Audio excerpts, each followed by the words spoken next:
내가 음악을 만든 게 아닙니다. 다만 세상의 흐름에 귀 기울였을 뿐입니다. 요한 제바스티안 바흐. 사람들은 그를 음악의 아버지라고 부릅니다. 하지만 바흐는 스스로를 그저 신 앞에 귀 기울이는 사람이라고 말했습니다. 그가 남긴 이 말은 그의 음악을 넘어 그의 삶 전체를 말해주는 고백입니다. 그는 일생 동안 1000곡이 넘는 작품을 썼습니다.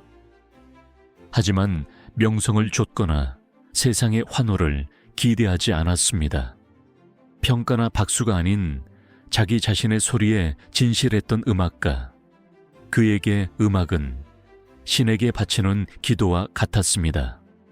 본명 요한 세바스티안 바흐는 1685년 독일 튀링겐 지방의 작은 도시 아이제나흐에서 태어났습니다.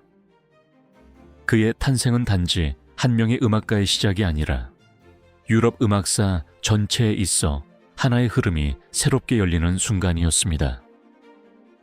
바흐의 집안은 수세대에 걸쳐 음악가로 이어진 가문이었습니다. 그의 할아버지인 비트 바흐부터 시작해 아버지 요한 암브로지우스 바흐, 형 요한 크리스토프 바흐까지 모두 뛰어난 음악 연주자이자 작곡가로 활동했습니다. 바흐는 유년 시절부터 자연스럽게 음악에 노출되며 자라났습니다. 특히 파이프 오르간과 바이올린 소리가 항상 그의 곁을 맴돌았고 아이제나흐의 교회 음악은 그에게 어린 나이에 이미 경건함과 구조적 조화를 느끼게 했습니다. 하지만 그의 삶은 순탄하지만은 않았습니다. 10살 되던 해 그는 부모님을 모두 잃게 됩니다. 부모님의 갑작스러운 죽음으로 어린 바흐는 고아가 되었고 이후 오르간 연주자로 일하던 형 요한 크리스토프 바흐의 집에 맡겨지게 됩니다. 형은 동생을 엄하게 가르쳤고 바흐는 형이 연습하던 악보를 몰래 들여다보며 음악을 배웠다고 전해집니다. 당시 형의 책장에서 몰래 꺼낸 악보를 촛불 아래서 베껴가며 익혔다는 일화는 유명합니다. 그는 그만큼 열정적이었고 배움에 대한 갈망이 매우 강한 아이였습니다. 15살, 그는 르네부르크로 떠나 성 마이클 학교에서 성가대원으로 활동하며 생계를 이어갔습니다. 이곳에서 그는 합창, 오르간, 작곡뿐 아니라 라틴어와 신학도 함께 익히며 음악 외적인 지식도 넓혀갔습니다. 바흐가 음악가로서 본격적인 활동을 시작한 건 대도시가 아닌 아른슈타트, 뮌라우젠, 바이마르 같은 상대적으로 소규모 도시의 교회와 궁정에서였습니다. 그는 대중의 박수보다 신 앞에서의 진심을 우선시하는 음악가였습니다. 그의 악보 곳곳에는 솔리 더 글로리아, 즉 오직 신의 영광을 위하여 라는 문장이 쓰여 있었습니다. 이 짧은 문장은 바흐의 예술 세계를 압축합니다. 그에게 음악은 단순한 직업이 아니라 기도였고 찬양이었으며 혼란한 세상 속에서도 하늘을 향해 나 있는 질서와 조화의 길이었습니다. 바흐는 기교나 자극보다 하모니 속에서 울리는 신의 질서를 표현하고자 했습니다.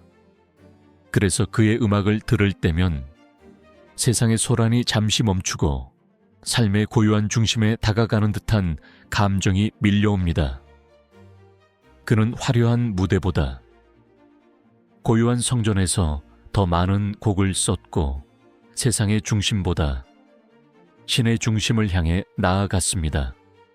그 점이야말로 그가 수백 년이 지난 지금도 음악의 아버지로 불리는 이유입니다.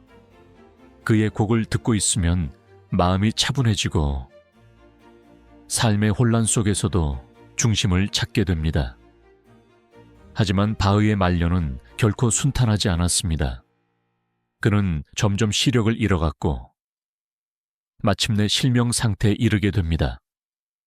여든을 앞두고 있었고 세상은 그를 점점 잊어가고 있었습니다.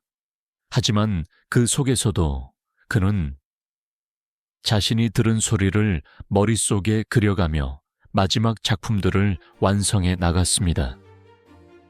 그중 하나가 바로 푸가의 기법입니다. 이 곡은 바흐가 생애 마지막 순간까지 썼던 작품으로 형식과 주제, 구조 모두 완벽에 가까운 대위법의 정수로 평가받습니다. 놀라운 건 그가 이 곡을 쓰다 말고 세상을 떠났다는 사실입니다. 악보는 마지막 마디에서 조용히 멈춰 있고 그 아래엔 이렇게 적혀 있습니다. 이 지점에서 작곡가는 세상을 떠났습니다. 바흐는 그 마지막 순간까지도 세상의 평가나 명성을 바라보지 않았습니다. 그는 단지 주어진 생애 속에서 자신이 들은 음악에 충실했을 뿐입니다. 그리고 바로 그런 바흐의 자세는 오늘을 살아가는 우리 노년에게 가장 본질적인 질문을 던져줍니다. 지금 이 시기 우리는 점점 속도를 늦추게 됩니다. 이제는 앞만 보며 달리는 삶이 아니라 걸어온 길을 돌아보는 시간에 가까워지지요. 나는 내 인생에서 무엇을 남겼는가?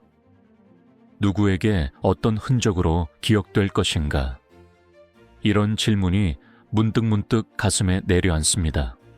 하지만 바흐의 삶은 말합니다. 그 질문에 꼭 위대한 성과나 이름을 남기는 업적이 답이 될 필요는 없다고요.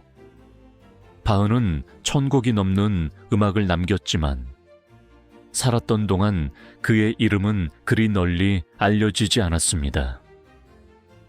그의 음악은 죽은 뒤 100년 가까이 묻혀 있었고 그를 다시 세상에 알린 것은 1829년 펠릭스 멘델스존이 마태 순항곡을 재연하면서였습니다. 즉, 바흐는 자신이 세상을 떠난 지 79년이 지난 후에야 비로소 세상으로부터 불멸이라는 이름을 얻게 된 것입니다. 그렇다면 그는 왜 그렇게 조용히 한평생을 작곡과 연주에 몰두했을까요? 그는 이렇게 말했습니다. 나는 음악을 만든 것이 아니다. 나는 다만 들었고 기록했을 뿐이다. 이 말은 단순한 겸손이 아닙니다. 그는 신이 주는 흐름, 자연의 질서, 내면의 소리를 귀 기울여 들었고 그저 그것을 조용히 악보 위에 옮겨 적었을 뿐입니다. 그 자세는 노년의 삶과 참 많이 닮았습니다. 나이가 들수록 우리는 세상의 평가나 박수보다 나는 내 삶에 진실했는가? 라는 질문 앞에 서게 됩니다. 눈에 띄지 않았더라도 누구보다 조용히 자기 일을 묵묵히 이어온 사람, 그런 삶은 충분히 아름답고 존엄한 선율을 품고 있는 것입니다. 바흐는 말년의 실명 상태에서도 작곡을 멈추지 않았습니다. 그는 보이지 않는 악보를 머릿속에 그려가며 푸가의 기법이라는 작품을 완성해 나갔고 그 곡은 지금도 전 세계 음악학자들에게 음악적 완성의 상징이라 불립니다. 우리의 인생도 마찬가지입니다. 눈에 띄지 않아도 누군가 대신 읽지 않아도 내가 내 삶에 귀 기울이고 있었다면 그것은 이미 한편의 아름다운 음악이었는지도 모릅니다. 삶은 반드시 높은 음자리에서 시작되지 않습니다.